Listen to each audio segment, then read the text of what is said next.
When my grandson was born, the security guard stopped me. "Your daughter-in-law only authorized close family." I replied, "All right, take the day off." What she didn't know was that I owned the hospital. An $8 million inheritance only in her dream.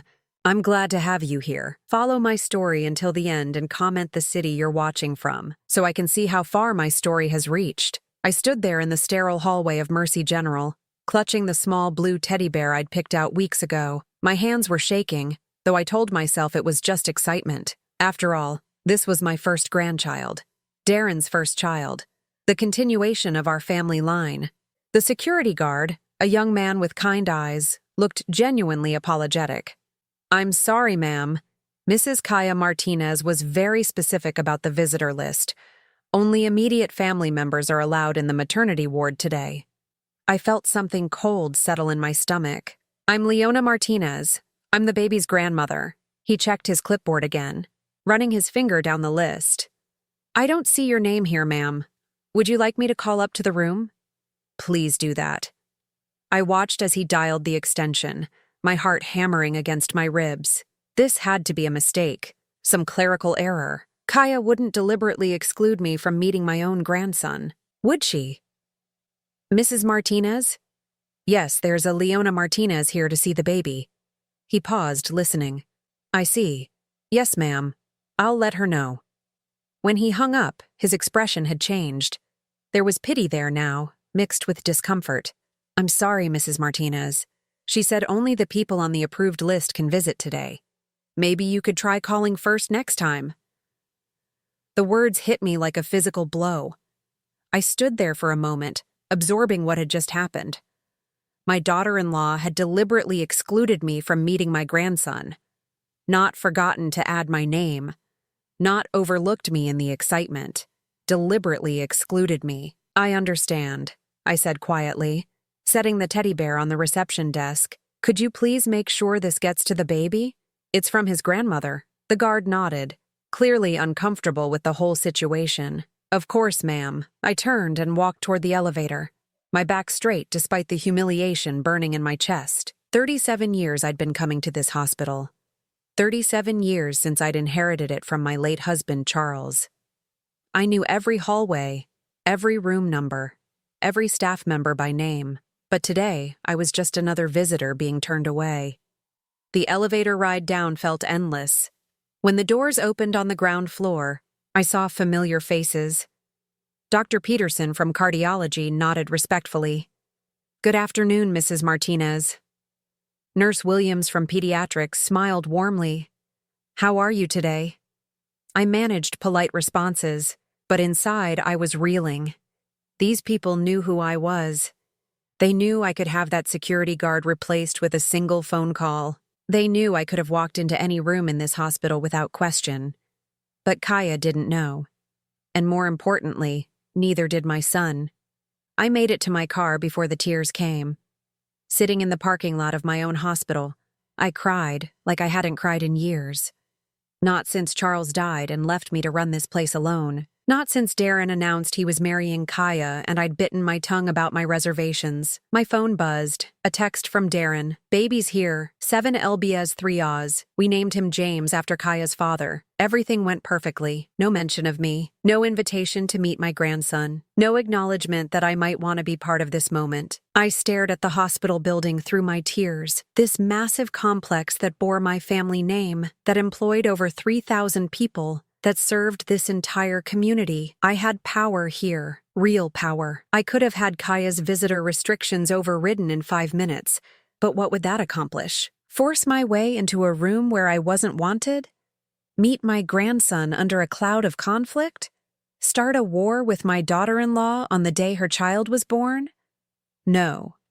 If Kaya wanted to play games, I'd let her.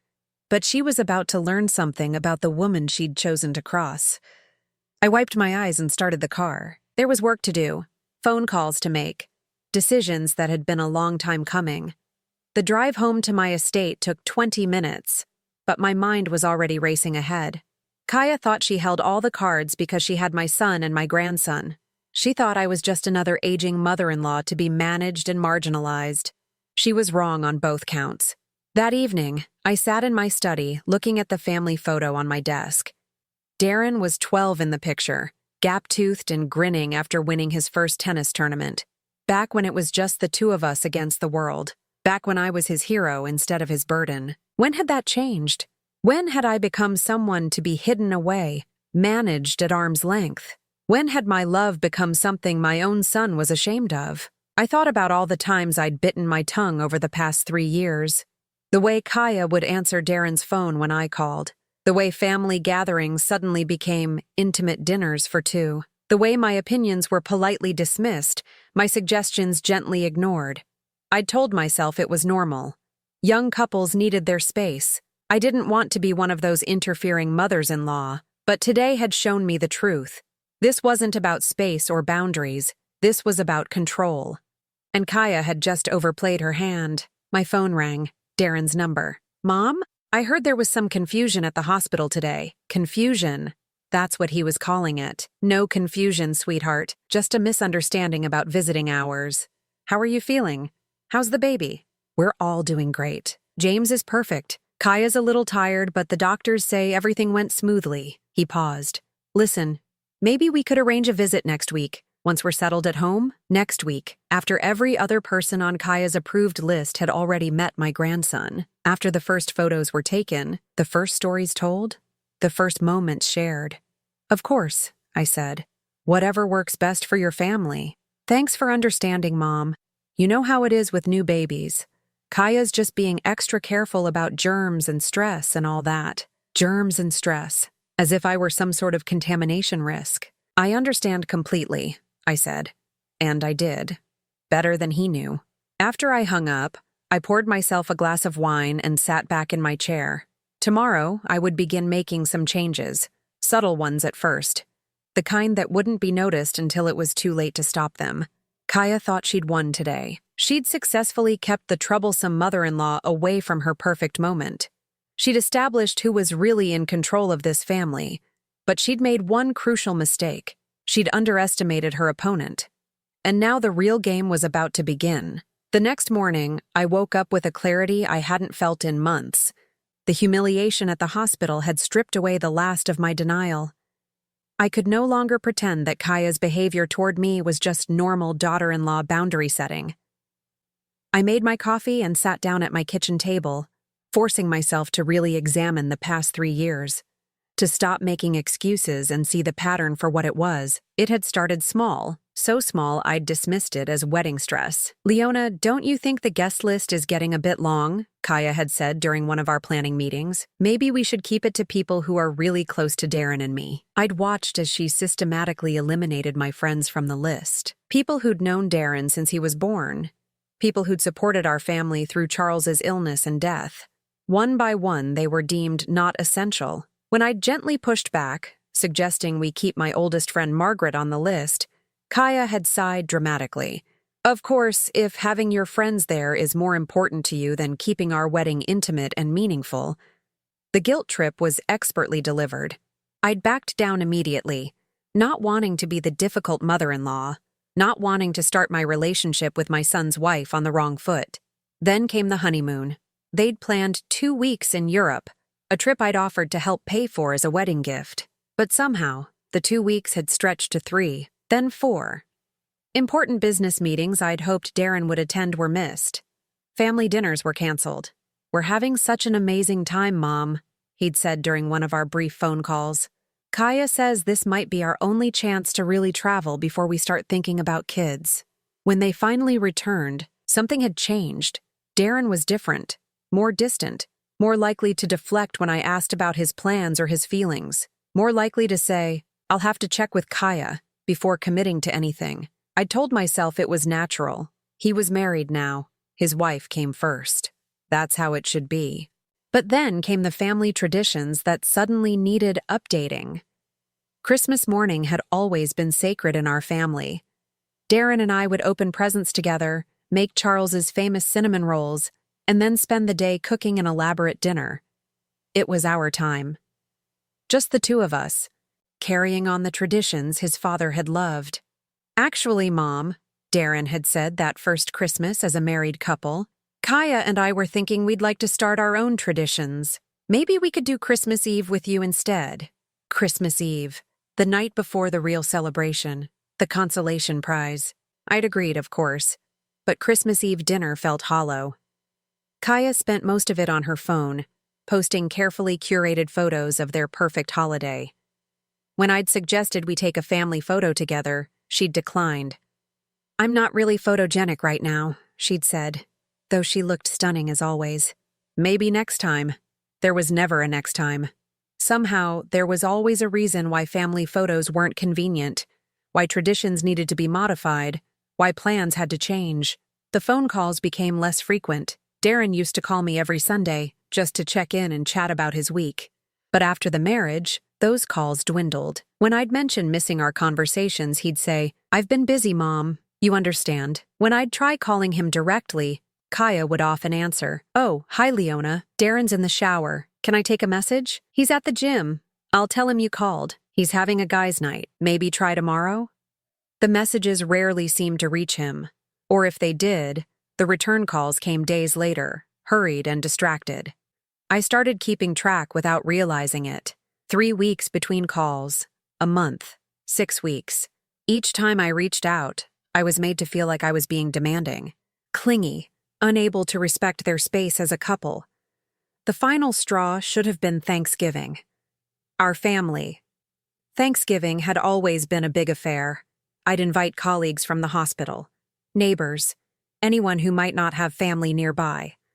Charles had loved playing host, and after he died, it became my way of honoring his memory. "Actually, Mom," Darren had said, "Kaya's been feeling overwhelmed lately. The doctor says she needs to avoid stress.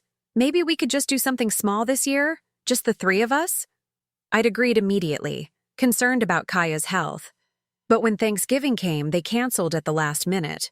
"Kaya's not feeling up to it," Darren had explained. Rain check? I'd spent Thanksgiving alone for the first time in 30 years. But that evening, I'd seen the photos on Kaya's social media. She looked radiant, laughing at a beautifully set table surrounded by her family. Not too stressed or overwhelmed to celebrate, just too stressed to celebrate with me. That's when I should have realized what was happening, but I'd made excuses even then. Maybe Kaya's family was easier for her. Maybe she felt more comfortable there. Maybe I was reading too much into things. The excuses became harder to maintain as the isolation intensified. Birthdays were acknowledged with brief phone calls. Mother's Day became a text message. When I'd try to make plans with Darren alone, lunch, tennis, anything, he'd hesitate. "I should probably check if Kaya has anything planned," he'd say. Or, "Why don't we make it dinner for 3 instead?" 3 years of this. 3 years of my world growing smaller and smaller while I told myself I was being reasonable, understanding, supportive. 3 years of watching my son disappear behind the wall his wife had built around him. I thought about the other women at the hospital auxiliary meetings, the ones who complained about their daughters-in-law. I'd always felt superior to them, proud that I wasn't one of those interfering mothers-in-law who couldn't let go. But now I understood. It wasn't that they couldn't let go. It's that they'd recognized what I'd been too naive to see. They were being systematically erased from their children's lives. And yesterday, at the hospital, Kaya had made her strategy crystal clear. I wasn't family anymore. I was an outsider to be managed, controlled, and when necessary, excluded entirely. I finished my coffee and walked to my study. On my desk was a photo from Darren's college graduation. The 3 of us, me, Charles, and Darren, beaming with pride. Charles had died just 2 months later, and for a while, it had drawn Darren and me closer together. We'd leaned on each other through the grief. But now, looking at that photo, I realized something else. Charles would never have tolerated what I'd been accepting. He would have seen through Kaya's manipulation from day one. He would have protected our family, our relationship with our son. I'd failed in that duty. I'd been so afraid of being labeled a difficult mother-in-law that I'd allowed my son to be stolen from me piece by piece, but I was still here. Still his mother. Still the woman who'd built an empire in this town and raised a good man, despite losing her husband too young. Kaya thought she'd won. She thought she'd successfully isolated Darren from his mother's influence. She thought she was in control now. She was about to learn how wrong she was. I opened my laptop and began making a list. Phone numbers I hadn't called in months. People I needed to reconnect with. Strategies that would require patience but deliver results. The war for my son's heart was far from over. It was just beginning. The first call I made was to Margaret Thornton, my oldest friend and the former head of human resources at the hospital. Margaret had retired 5 years ago, but she still knew everyone worth knowing in this town. "Leona, darling," she said, her voice warming immediately. "I was just thinking about you. How are you holding up? I heard about the baby." "That's actually why I'm calling, Margaret. I need a favor." "Anything. You know that." I chose my words carefully. "I need to know more about Kaya's background, her family, her education, her work history, discreetly." There was a pause. Margaret had worked in HR long enough to read between the lines. "What kind of concerns are we talking about?" "The kind that might affect my grandson's future," I said quietly. "I'll make some calls," Margaret said without hesitation. "Give me 48 hours. The next call was to Dr. Patricia Reeves, my personal physician, and someone I'd known since medical school. Patricia had always been direct with me, sometimes brutally so.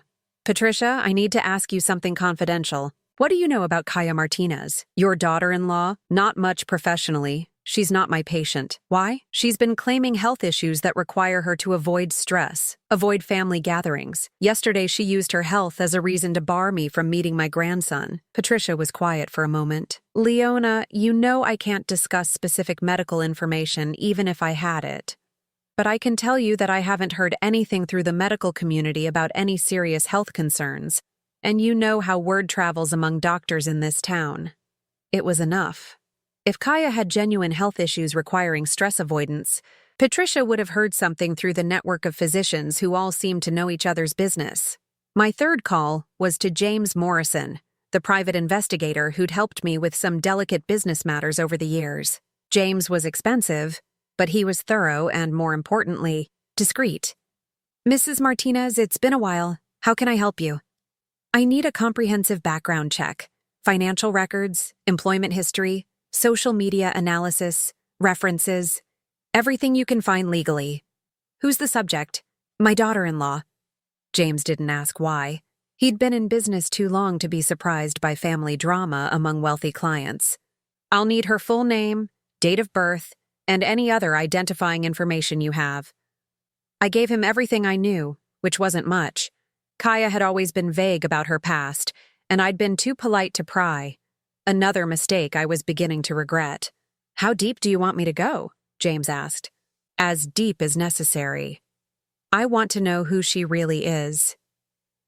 While I waited for results, I decided to do some investigating of my own.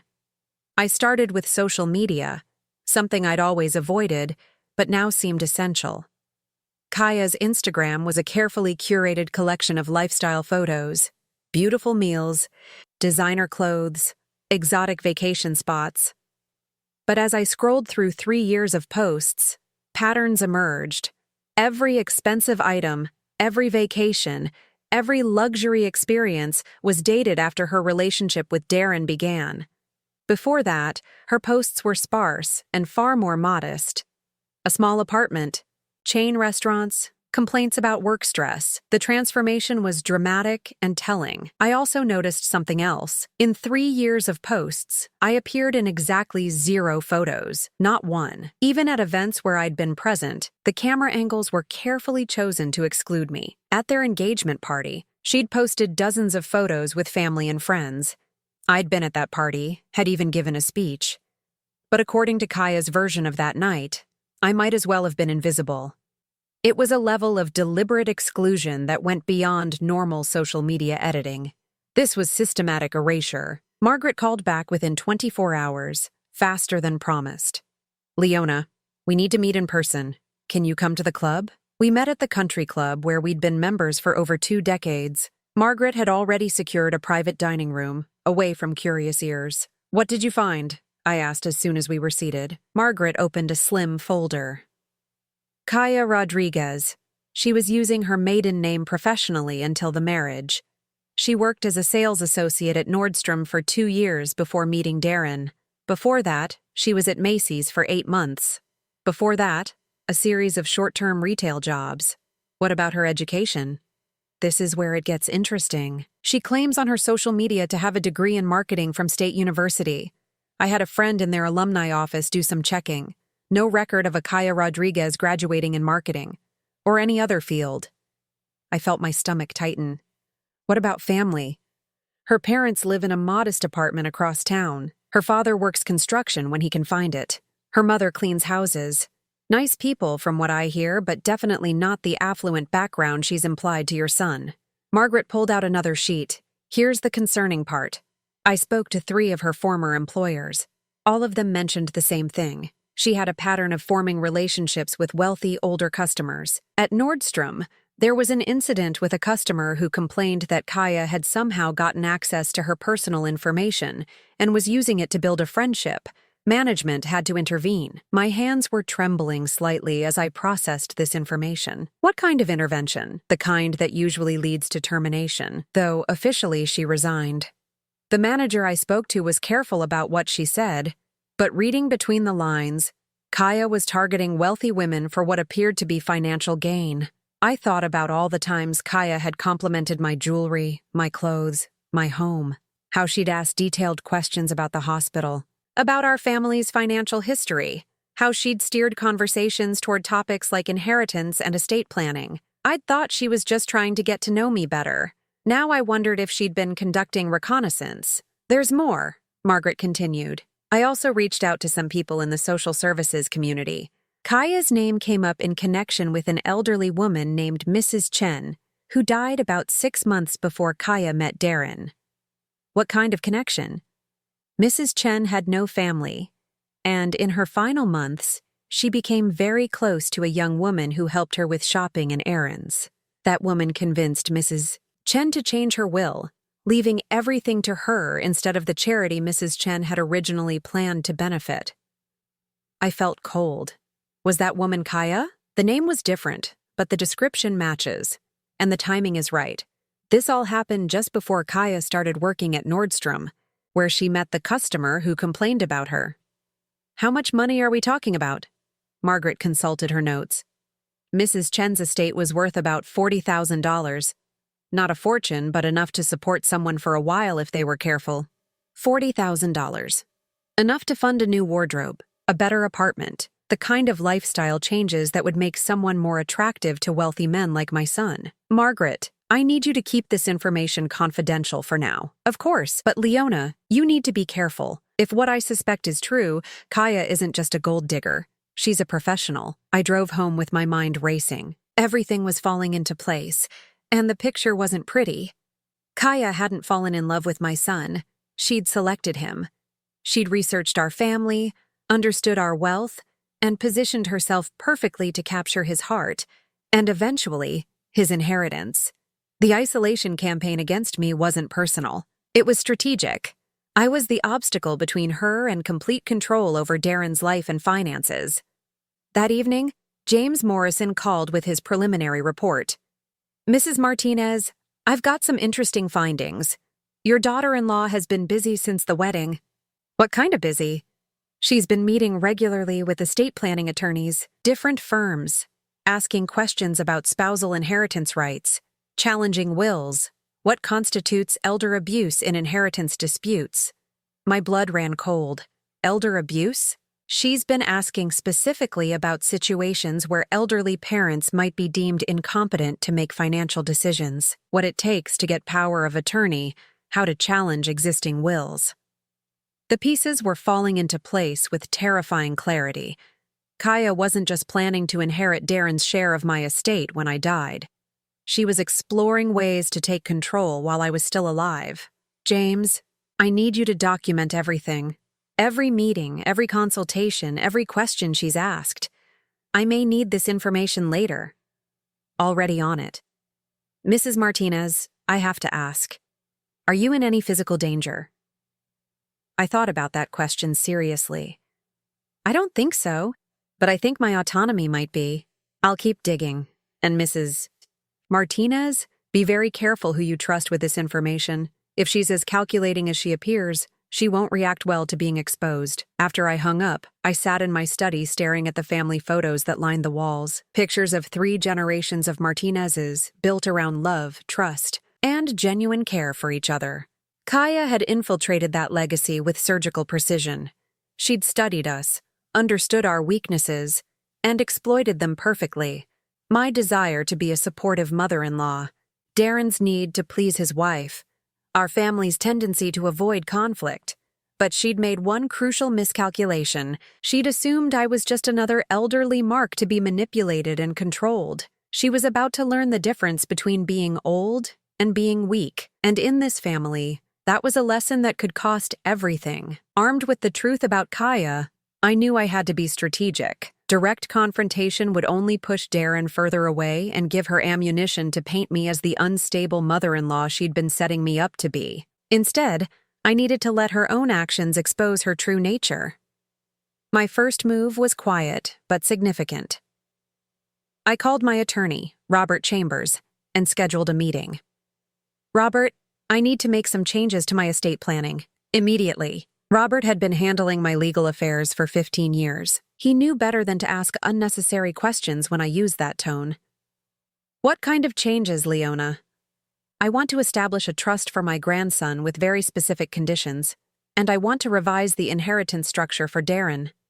We spent 3 hours going through the details. The new trust would provide for James's education and health care, but it would be managed by an independent trustee until he turned 30. More importantly, neither Darren nor Kaya would have access to the principal. For Darren's inheritance, I created a similar structure. He would receive income from the trust, but the assets themselves would be protected from any potential claims by spouses or creditors. "This is quite a departure from your previous will," Robert observed carefully. "Yes, it is.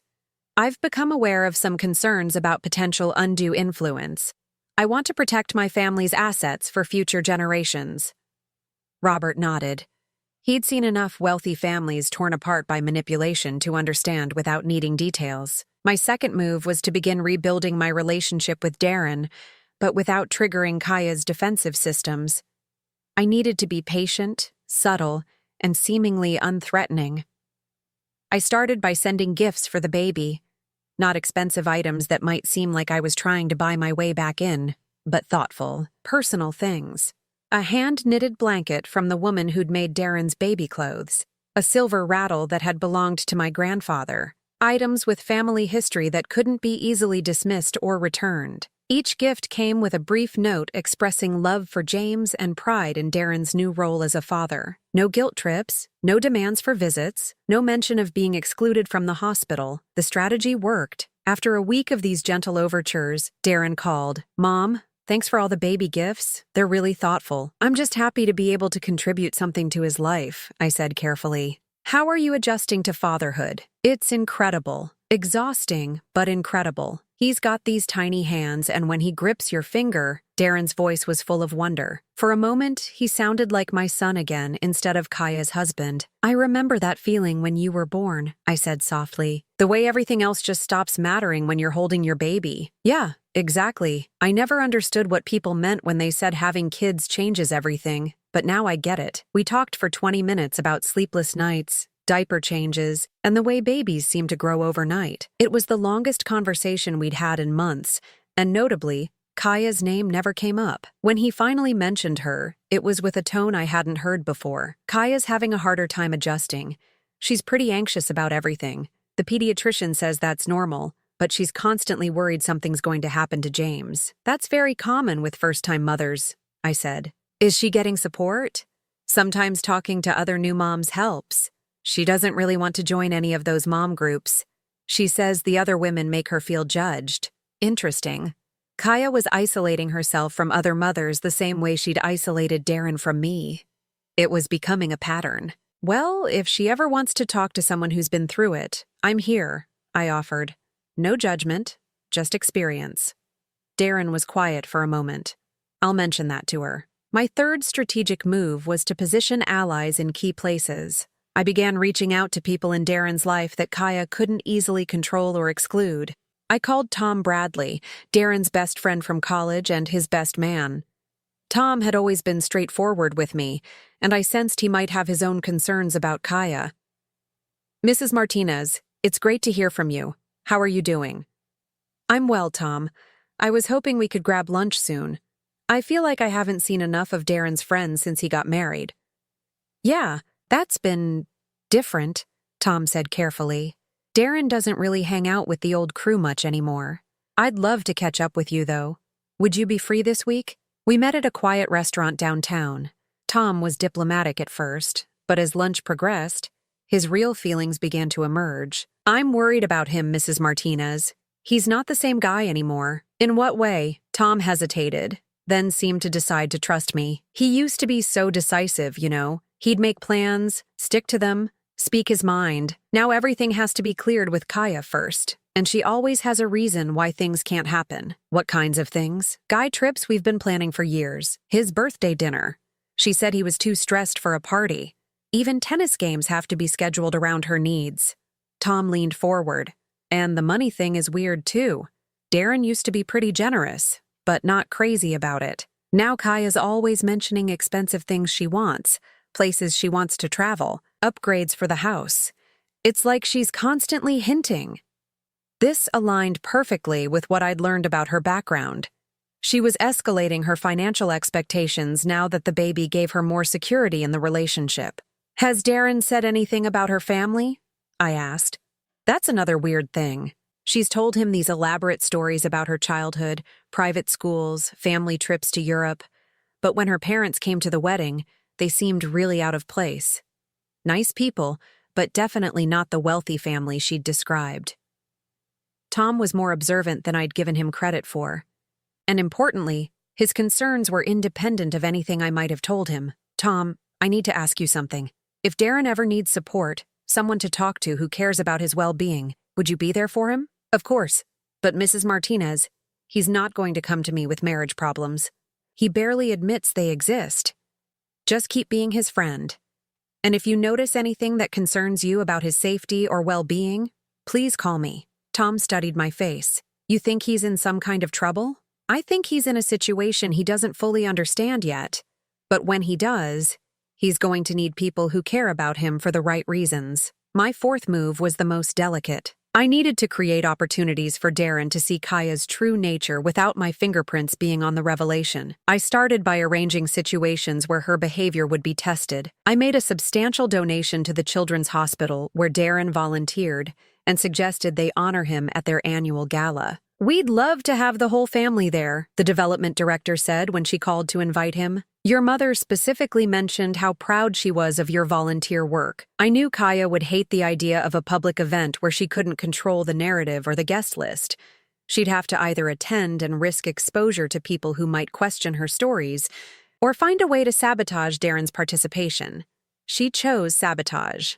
"Mom, I'm going to have to skip the hospital gala," Darren called to tell me. "James has been fussy, and Kaya doesn't think she can handle an evening event yet." "Of course, the baby comes first," I said. "Though I'm sorry the hospital will miss honoring your volunteer work." "Maybe next year." But I knew what had really happened. Kaya had manufactured a crisis to avoid an event where she'd be exposed to too many people who knew our family history. 2 days later, I got confirmation of my suspicion. Dr. Sarah Chen, James's pediatrician and someone I'd known for years, called me. "Leona, I hope you don't mind me reaching out. I wanted to check on how you're doing with the new grandfather role." "It's wonderful, though I haven't had much chance to see James yet." Sarah was quiet for a moment. "That's actually why I'm calling. Kaya brought James in yesterday for what she described as an emergency visit. She was convinced he had a fever and was having breathing problems. Was he sick? Completely healthy. Normal temperature, clear lungs, hitting all his developmental milestones perfectly. But Kaya seemed almost disappointed when I told her everything was fine. The pattern was becoming clear. Kaya was using James's health concerns as a tool for control and manipulation. The emergency that prevented the gala wasn't real. It was manufactured. "Sarah, can I ask you to keep me informed if there are any genuine health concerns with James? As his grandmother, I'd want to know. Of course. And, Leona, trust your instincts about this situation. I've seen enough new parents to know the difference between normal anxiety and something else. That night, I sat in my study updating my notes on Kaya's behavior patterns. The documentation was crucial. If this situation escalated, I'd need evidence of her manipulation and deception. But more importantly, I was beginning to see the cracks in her facade. She was making mistakes, overplaying her hand. The more secure she felt in her control over Darren, the more reckless she was becoming. James Morrison called with his weekly update. Mrs. Martinez, she's escalating. This week she had consultations with 3 different estate attorneys. She's asking increasingly specific questions about challenging mental competency determinations. What kind of specifics? How to document instances of confusion or poor judgment. What kind of medical evidence would be needed to support a competency challenge? She's building a case, Mrs. Martinez. The pieces were falling into place. Kaya was preparing to have me declared incompetent so she could gain control of my assets through Darren. It was an elaborate long-term strategy, and if I hadn't started investigating, it might have worked. But knowledge was power, and now I had plenty of both. It was time to move from defense to offense. The war for my family was about to enter its next phase. The breakthrough came from an unexpected source. 3 weeks after the hospital incident, Darren called me on a Tuesday afternoon, his voice strained in a way I hadn't heard since his teenage years. "Mom, can I ask you something? It's about Dad's medical records." My heart stopped for a moment. Charles had died of complications from diabetes, but his medical history was something Darren rarely discussed. "Of course, sweetheart. What do you need to know?" "Kaya's been asking a lot of questions about Dad's illness. She wants to know if it was genetic, if there were any signs of mental decline before he died, if he had any periods where his judgment might have been compromised."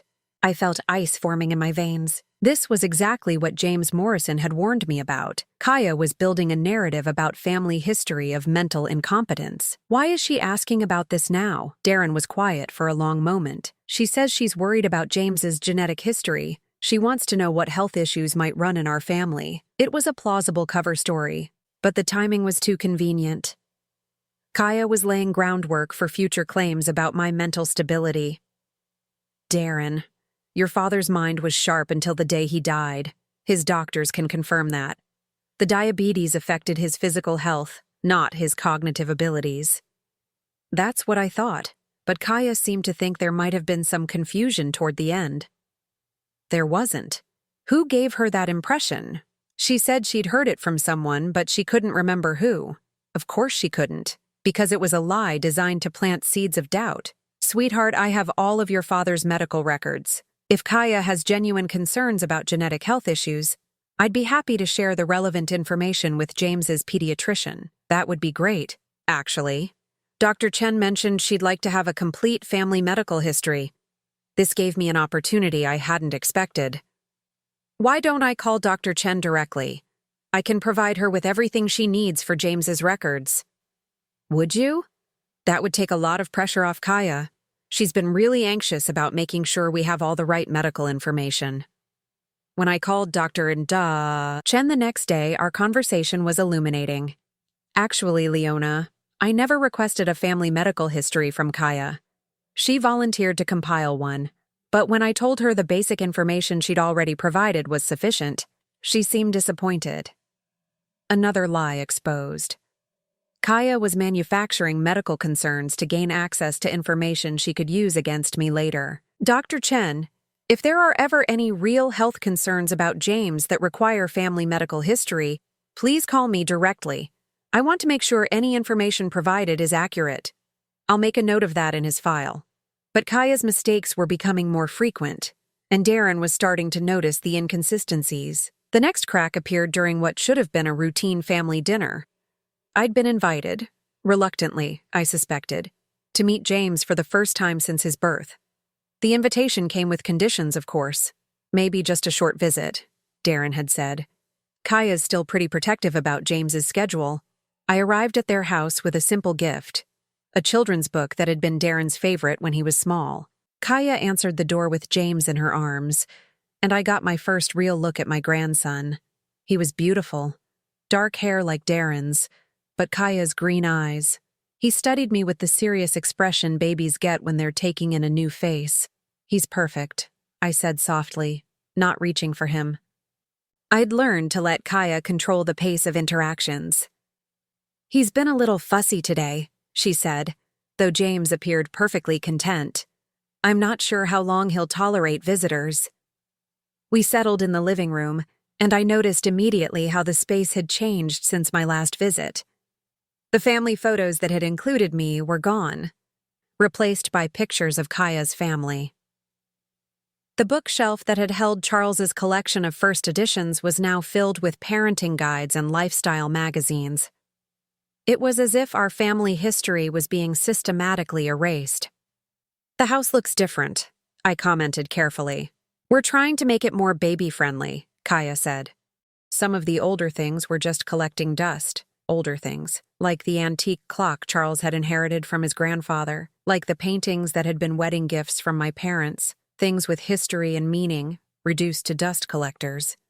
Darren emerged from the kitchen with coffee, and I could see the exhaustion in his face. New parent tiredness, but something more. How are you sleeping? I asked him. Not much, he admitted. James is a good baby, but Kaya's been worried about SIDS, so she checks on him every hour during the night. Every hour? That seemed excessive, even for a nervous new mother. The books say you can't be too careful, Kaya said defensively. Some babies just need more monitoring. I looked at James, who was sleeping peacefully in his carrier. He looked like a perfectly healthy, normal baby, but Kaya's constant anxiety was creating an atmosphere of crisis where none existed. Has Dr. Chen expressed any concerns about SIDS risk? I asked gently. Well, no, but you can't trust doctors to catch everything, Kaya said. I read about cases where babies seemed fine and then she let the sentence hang in the air, creating fear without stating anything specific. It was expertly done, and I could see how it would keep Darren in a constant state of worry. Maybe I could help with some of the night monitoring, I offered. I have experience with infant care, and it might give you both a chance to rest. Kaya's expression hardened immediately. That's very kind, but James needs consistency. Too many different caregivers can be confusing for babies. Another lie. Babies benefit from multiple loving caregivers, and any pediatrician would confirm that. But then Darren surprised me. Actually, that might be helpful, Mom. I've been worried about Kaya getting enough sleep. For a moment, Kaya looked genuinely shocked that Darren had contradicted her. She recovered quickly, but I'd seen the flash of anger in her eyes. We'll see, she said tightly. Maybe when James is a little older? The visit continued for another hour, and I watched the dynamics between them carefully. Darren deferred to Kaya on every decision about James, but I could see the strain it was causing. He looked like a man walking on eggshells in his own home. When James woke up and started crying, Kaya immediately tensed. He's hungry, she announced, though it had only been an hour since his last feeding. Are you sure? Darren asked. Maybe he just needs a diaper change? I know my own baby's cries, Kaya snapped, then caught herself. I mean, I've been tracking his feeding schedule very carefully. But when she tried to feed him, James turned away from the bottle, clearly not hungry. The crying continued. Let me try, Darren said, reaching for his son. You don't do it right, Kaya said, pulling James closer to her chest. The words hung in the air like a slap. Darren's face went red, and for the first time in years, I saw real anger flash in his eyes. What do you mean I don't do it right? Nothing, I'm better at calming him down. But James was crying harder now, picking up on the tension in the room. Without thinking, I stood up. May I try? I asked quietly. Kaya looked like she wanted to refuse, but Darren nodded before she could speak. Reluctantly, she handed me my grandson. I settled back in my chair, holding him the way I'd held Darren 33 years ago. I spoke softly, humming an old lullaby that Charles used to sing. Within minutes, James had quieted. His little body relaxed against my chest, and soon he was sleeping peacefully. The room was silent except for the soft sound of his breathing. How did you do that? Darren asked, wonder in his voice. Experience, I said simply. Sometimes babies just need a different energy, a calmer presence. Kaya's face was a mask of barely controlled fury. Her expertise had been challenged, and in front of Darren, she'd been shown to be less capable than the woman she'd been working to exclude. He was probably just tired, she said dismissively. The timing was coincidental. But Darren was looking at me with something I hadn't seen in years: respect and gratitude. Mom, would you be able to babysit sometime? Just for a few hours so Kaya and I could get some rest? I'd love to, I said, still holding my peaceful grandson. Kaya opened her mouth to object, but something in Darren's expression stopped her. We'll discuss it, she said finally. As I drove home that evening, I felt something I hadn't experienced in months: hope. Darren was beginning to see the contradictions in Kaya's behavior. He was starting to question her absolute authority over their family. But I also knew this made Kaya more dangerous. A cornered animal fights hardest when it realizes its territory is being threatened. Sure enough, my phone rang at 11 that night. Mom, I'm sorry about tonight, Darren said, his voice tired and strained. What do you mean? Kaya's really upset. She thinks you were criticizing her parenting skills. Here it was. The guilt trip, the reframe, the way she turned every challenge to her authority into an attack that Darren needed to defend against. I wasn't criticizing anyone, sweetheart. I was just trying to help calm a crying baby. I know, but she's feeling really insecure about everything right now. Being a new mom is hard, and when someone else can do something she can't, Darren, every parent struggles with different aspects of childcare. It's not a competition, I know that, but Kaya doesn't see it that way. She thinks you're trying to prove she's not a good mother. The manipulation was elegant in its simplicity. Make every interaction about Kaya's feelings. Turn every offer of help into an attack on her competence. Force Darren to choose between supporting his wife's emotional needs and accepting help from his mother. What would you like me to do? I asked carefully. Maybe just give her some space? Let her build confidence as a mother before offering too much input. Translation: go back to being excluded and controlled, just with slightly better window dressing. Of course, I said. I want what's best for your family. But as I hung up the phone, I realized something important had shifted. For the first time in 3 years, Darren had seen Kaya be wrong about something.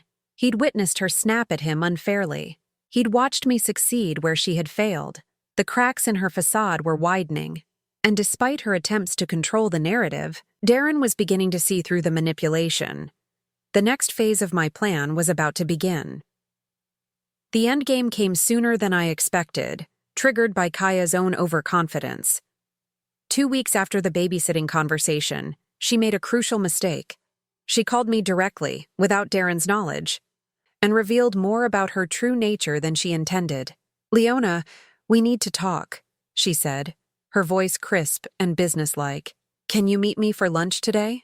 I agreed, curious about what angle she was planning to work next. We met at an upscale restaurant downtown, the kind of place Kaya loved to be seen in. She arrived 15 minutes late, a power play I recognized immediately. Thank you for meeting me, she said, settling into her chair with the confidence of someone who believed she held all the cards. I wanted to discuss some concerns I have about your relationship with Darren and James. What kind of concerns? She pulled out her phone and opened a note app, as if she'd prepared talking points. I've been doing some research about family dynamics and healthy boundaries. I think it would be best for everyone if we established some clearer guidelines about your involvement in our lives. The audacity was breathtaking. She was actually going to present me with rules about my relationship with my own son. What kind of guidelines? I asked, keeping my voice neutral. Well, for starters, I think visits should be scheduled in advance and limited to once a month. James needs routine, and too much disruption isn't healthy for him. Once a month. She was rationing my access to my own family. I also think it would be better if gifts went through Darren and me first. We want to make sure everything fits with our parenting philosophy. Translation: she wanted veto power over how I expressed love for my grandson. And I've been concerned about some of the stories you've been telling Darren about his father. I think it might be healthier if we focused on the present instead of dwelling on the past.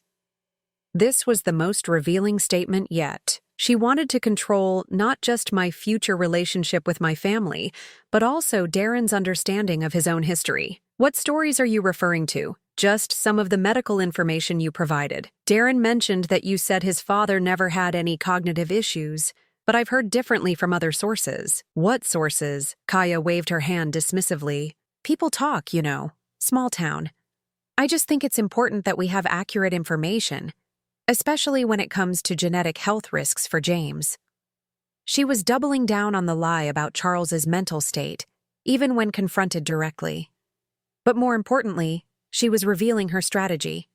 Rewrite family history to support whatever narrative served her purposes. Kaya, I think there's been some misunderstanding. Actually, she interrupted, there's one more thing. I know this might be difficult to hear, but Darren and I have been discussing your financial situation. My blood went cold. My financial situation? We're concerned that you might be taken advantage of, given your age and the complexity of managing the hospital and your investments. We think it might be time to consider having someone help you with those decisions. There it was. The real agenda. She wasn't just trying to control my access to my family. She was making a play for control of my assets. That's very thoughtful, I said carefully. Have you discussed this with Darren's financial advisor? Well, no, but we think it might be better to work with someone who understands the family dynamics better. Someone who could coordinate between your needs and ours. Someone she could control. Someone who would make decisions that benefited her rather than me. I'd heard enough. It was time to end this charade. Kaya, I appreciate your concern, but I think there are some things you should know before we continue this conversation. I reached into my purse and pulled out a folder I'd prepared for this moment. First, regarding Charles's medical history. These are his complete medical records from the last 5 years of his life. You'll notice there's no documentation of any cognitive decline or mental incompetence. His doctor's notes consistently describe him as alert, oriented, and fully capable of making complex decisions right up until his death. Kaya's confident expression faltered slightly, but she recovered quickly.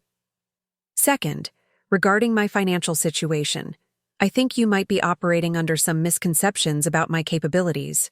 I pulled out the next set of documents. These are the quarterly reports from the hospital's board of directors.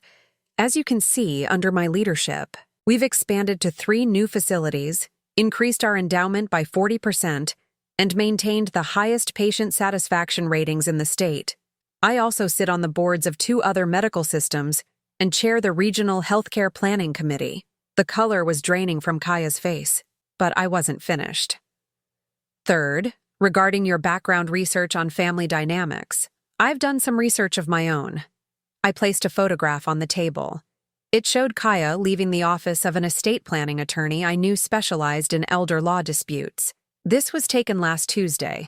According to my sources, you spent 2 hours discussing strategies for challenging mental competency determinations and gaining financial power of attorney for elderly family members. Kaya stared at the photo, her mouth opening and closing without sound. I also have documentation of your meetings with 3 other attorneys, your research into my financial assets, and your attempts to gather medical information that could be used to support a competency challenge. I leaned forward, my voice deadly quiet. Did you really think I wouldn't notice? Did you think I was too old or too trusting to see what you were doing? Kaya found her voice, but it was shaky now.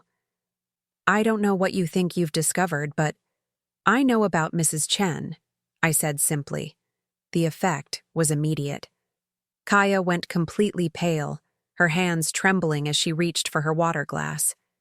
I know about the will change, the $40,000, and the pattern of targeting elderly people for financial gain. I know about your real employment history, your fabricated education, and your family's actual financial situation. Kaya was silent, staring at the table.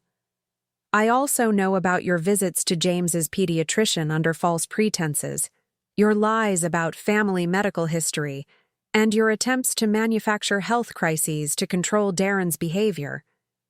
I gathered the documents and put them back in my folder. So here's what's going to happen.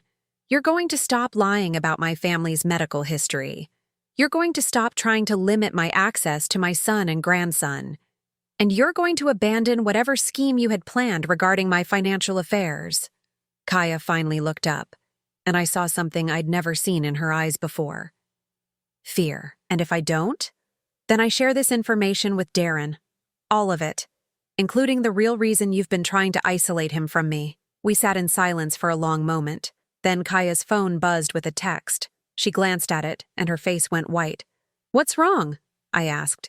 It's Darren. He wants me to come home immediately. He says we need to talk." I felt a cold satisfaction. "You should probably go then." As she gathered her things with shaking hands, I added one final thought. "Kaya, you made one crucial miscalculation in all of this. You assumed that because I loved my son, I would be weak. You confused kindness with vulnerability. That was your mistake." She left without another word. I sat in the restaurant for another hour, sipping my coffee and watching the city move past the windows. My phone rang twice, Kaya's number, but I didn't answer. Whatever was happening at their house, she would have to handle it without my help.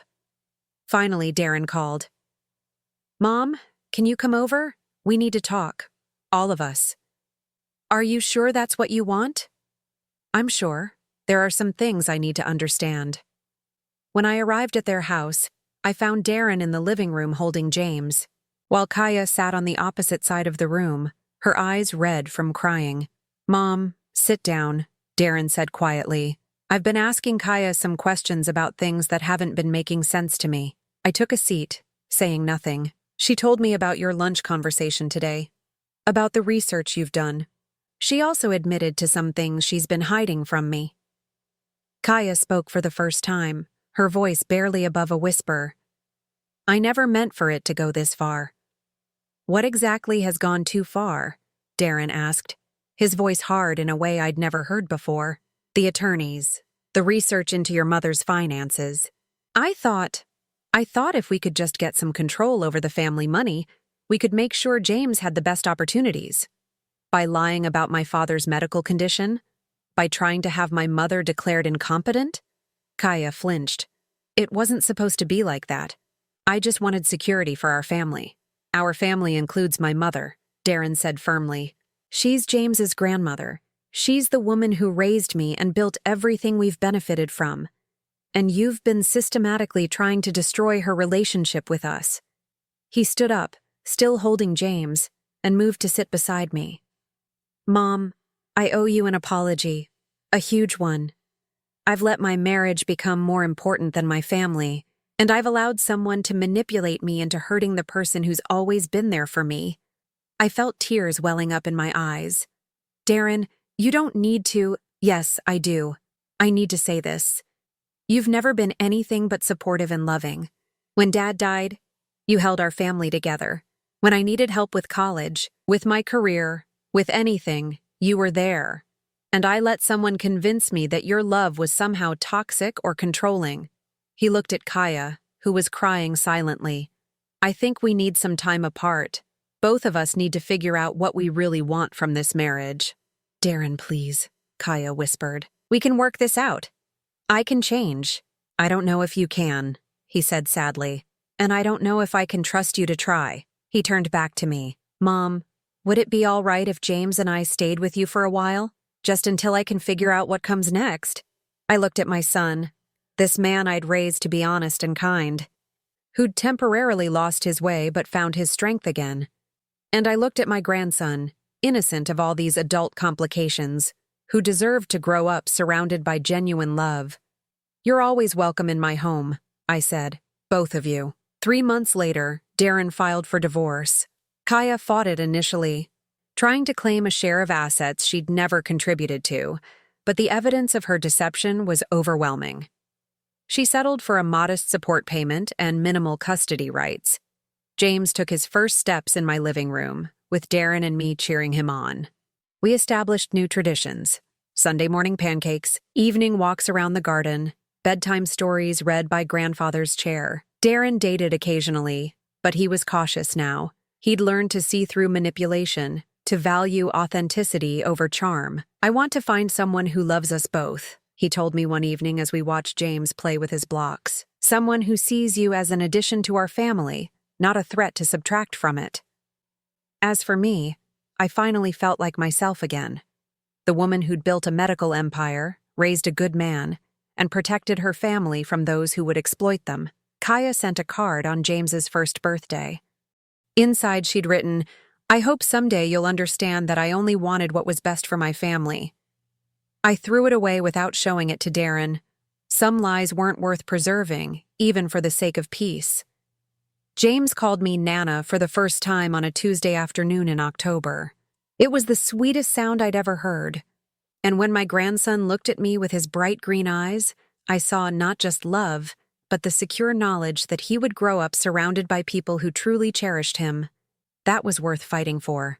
That was worth everything. Now I'm curious about you who listened to my story. What would you do if you were in my place? Have you ever been through something similar? Comment below. And meanwhile, I'm leaving on the final screen 2 other stories that are channel favorites, and they will definitely surprise you. Thank you for watching until here.